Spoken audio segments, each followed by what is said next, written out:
All right, let's jump right in. We're going to be talking about this incredible invisible system that, no joke, powers almost all life on Earth.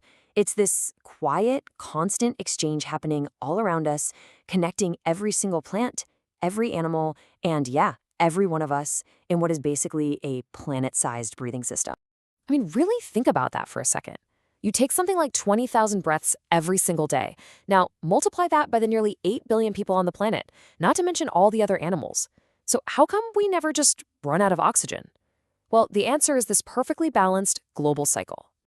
And that is honestly the best way to picture it, one giant planetary breathing system. It's a continuous loop that's constantly recycling the very air we need to survive. It makes sure that what one living thing breathes out, another one is ready to breathe in. So, the official name for this is the oxygen cycle. And you might see this big word, biogeochemical, and think it's complicated. But don't worry. All it really means is that oxygen is moving between the four major parts of our planet: the atmosphere, which is the air; the biosphere, that's all the living stuff; the hydrosphere, the water; and the lithosphere, which is the land itself. At its very heart, this whole cycle is just a beautiful partnership. It's this amazing give and take between two main groups of life: the producers, the ones making the oxygen, and the consumers, the ones using it. So let's break down how this partnership actually works. This entire global system is really powered by what you could call a simple two-step dance. It's just two processes that are basically mirror images of each other, and they work together in perfect harmony. And check this out. This slide lays out the two sides of the coin perfectly. Over on the left, you've got photosynthesis. That's where plants, algae, and some bacteria take in the carbon dioxide we breathe out, add some water and sunlight, and boom, they make their own food and release the oxygen we need. Then, on the right, you've got respiration. That's us. We take in that oxygen to burn our food for energy, and we release carbon dioxide right back out. They're total opposites, but they completely depend on each other. And this just sums it up so well. It's a closed loop. The waste product from one side is the essential fuel for the other. It's this perfect give and take that's kept our planet's atmosphere stable for millions and millions of years. So when you think about where oxygen comes from, what's the first thing that pops into your head? Probably huge green rainforests, right? We always call them the lungs of the planet. But what if I told you the biggest lung on Earth is actually hidden where we can't even see it? Yeah, we give trees a ton of credit, and they definitely deserve it. They are super important. But believe it or not, they aren't the main character in this story. The real hero, the primary source of the oxygen we're breathing right now, comes from somewhere way more surprising. And here it is, the big reveal. Just look at that chart. A staggering amount, at least half, and maybe as much as 80% of all the oxygen we breathe is produced by phytoplankton in the ocean. These are tiny, microscopic, plant-like organisms. So while our forests are absolutely vital, the vast majority of our air comes from this invisible powerhouse in the sea. I mean, it's just an incredible thought, isn't it? Billions upon billions of these microscopic creatures just floating around in the ocean are working together as this unseen army, churning out more oxygen than all the forests on Earth combined. Absolutely amazing.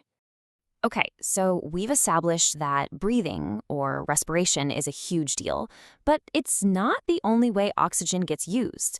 The cycle is actually a bit more complex, with oxygen playing a key role in a bunch of other crucial processes. So besides breathing, oxygen gets used up in a few other big ways.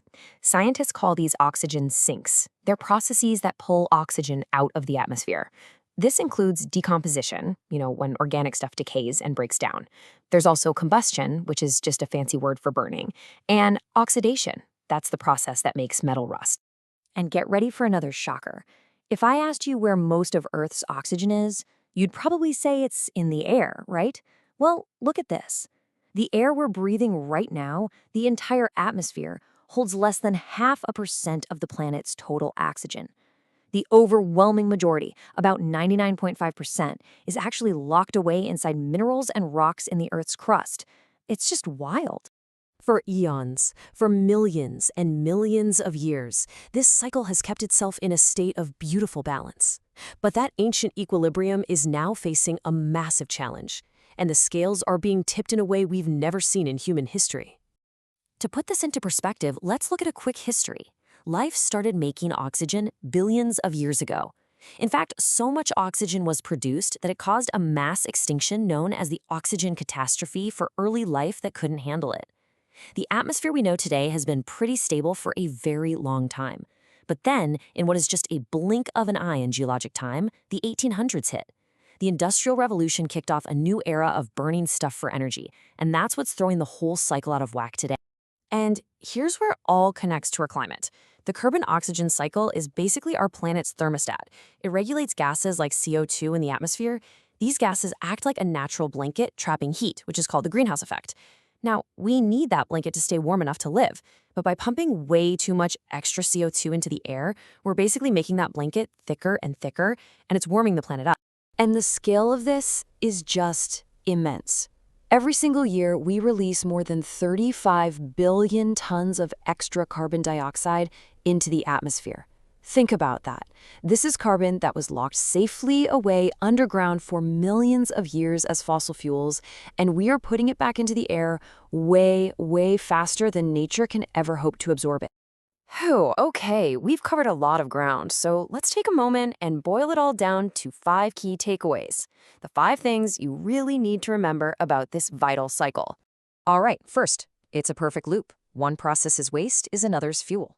Second, and this is the one that blows people's minds, the ocean is the real MVP, with tiny phytoplankton making most of our oxygen.